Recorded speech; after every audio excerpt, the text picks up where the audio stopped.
Hello, hello.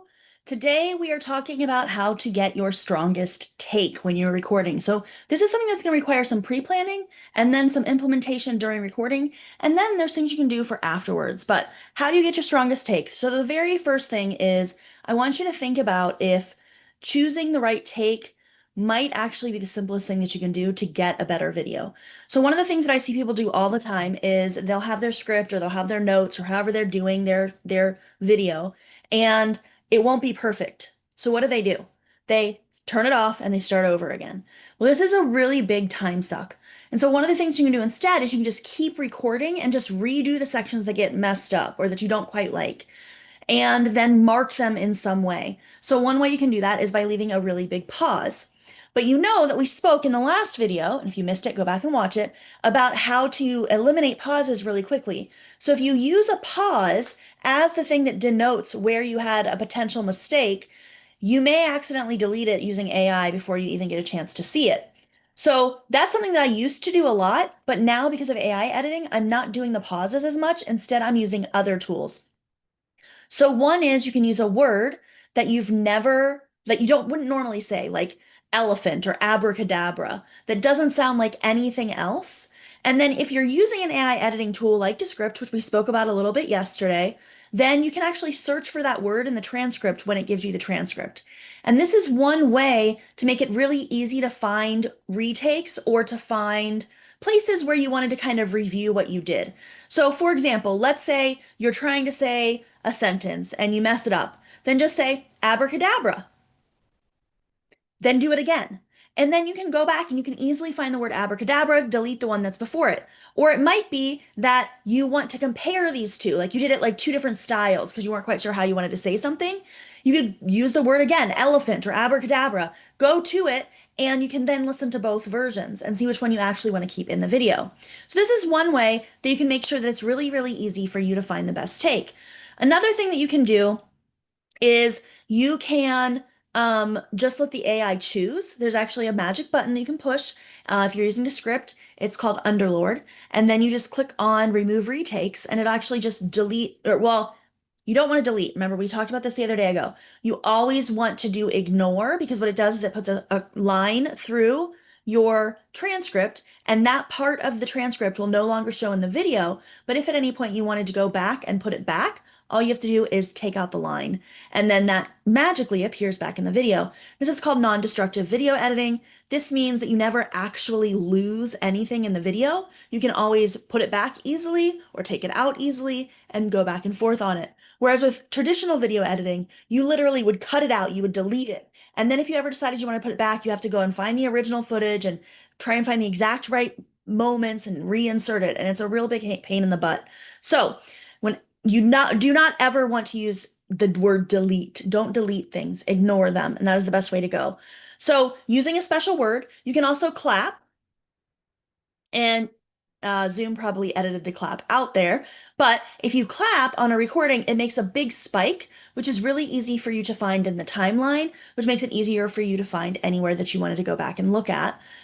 And then there are a couple of ways to actually remove or ignore these pieces. Again, like I said, you could use AI. You could go in and manually look for them. So if you see that big giant spike, you know you want to take a double look there. Or you can search for the word. So if you used elephant or abracadabra, that would be a way for you to do it as well. So I want to kind of compare this to taking photos on your phone. So the goal here is going to make it as easy as possible to find the best photo. So if you think about when you snap photos on your phone, they're all in your gallery, right? And it's just, oh, I think this is the same for Android and iPhone, but if it's not, I'm sorry. You can go through and you can like favorite the ones that you like. Now on Android, this is going to look like putting a little heart on it, at least on the app that I use. And then I can easily scroll through them and see which ones have the hearts, and I know those are my favorite ones. But I don't really delete the other ones. I just leave them there, and they're always there, but I can find the ones that I like the best because they have the heart on them. And so this is kind of the same thing. We want to make sure that it's easy to find the one we like the best, but if at some point in the future we wanted to look back, there could be one that we actually like better later. And so it always gives us the option to switch which photo we're going to actually use. So that's the same idea of what we're looking for here. So how do you end up with your best take? Well, instead of stopping and starting over again, or just going in and deleting them, actually look at them and determine, put an easy way for you to find them, and that's going to help you have the best take that you could possibly have. So this is the third or second tip for video editing. We're going to be doing a few more over the next couple of days. For those of you who don't know who I am, my name is Elise Michelle. I am a video strategist. I am a teacher. I help business owners learn how to spend less time on business ownery type tasks and instead more time on the things that they absolutely love. And so that's kind of what I do. And this is just one of the things we're talking about here on my channel. Don't forget to like this video, of course, and subscribe if you haven't already.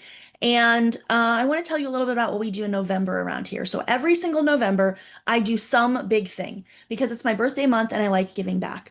So typically what that looks like is we do a really big sale in November. I often do giveaways, all sorts of fun things. And so this year, what I decided was we're going to do a small lesson, 15 minutes or less every single day from November 1st to November 28th. And we are on the 24th right now. And every single day, you get an opportunity to get entered in a drawing for a giveaway that I'm doing on the 28th, which is Black Friday. And so go click the link in the description of this video or in the chat, wherever you see it, to get signed up for that giveaway. Because the people who get entered in that giveaway, you get as many opportunities as you fill out the form. So this is not a one-time entry. You can enter it today, you can enter it tomorrow, you can enter it the day after. And so the more entries you have, the more likely you are to be the winner, right? Now, on the 28th, we will do the drawing and someone will win a year in the Video Biz cohort, which means you can come into my group and you can ask me questions for 2 hours every single week. Plus, you'll get access to all of my recordings about YouTube and video, so all of my trainings. And we do a monthly challenge and a monthly training to help you stay accountable and help you move forward in your business. So someone is going to win an entire year of that for free. And then those of you who don't win, you are going to have an opportunity to sign up at the lowest price that you will see from now until November of 2026. So I highly recommend on November 28th, you join us live, 4:30 p.m. Central Standard Time, so that you can not only find out who's the winner, but also get access to that lower discounted price. That is all I have for you guys today. I hope that you've been finding this series helpful. If you haven't watched the other videos, go back and watch them because you missed out. There's some really good action steps here that you can take away. Speaking of which, I didn't actually talk about the takeaway and the call to action. So your takeaway for today is your best take happens when you intentionally choose to allow yourself to have multiple takes and make a plan for what to do with them. Call to action. Add a little sticky note to your screen or right under your camera or right above your camera or whatever that says elephant or abracadabra so that you can remind yourself that you are allowed to have a new retake and you don't have to start over. Okay? So that's your call to action for today. Don't forget to click the link to sign up for the giveaway. And I am so glad that we get to live our dreams together every single day. I hope to see you tomorrow. We'll be talking a little bit more about video editing.